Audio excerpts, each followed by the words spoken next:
You ask Tiger to calculate. This deals with linear inequalities with one unknown. The final result is k equal or smaller than 5. Let's solve it step by step. Remove the ones. The way variable's sign changes when it is multiplied by -1, its absolute value does not. Therefore, we can eliminate the 1.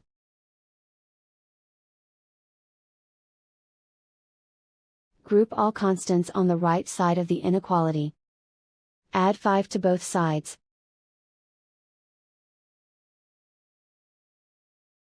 Simplify the arithmetic.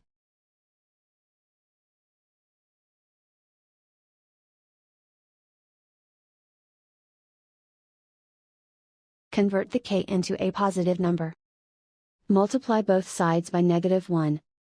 Whenever you multiply or divide by a negative, reverse the inequality sign.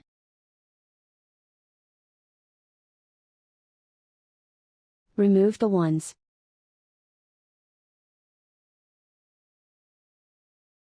Simplify the arithmetic.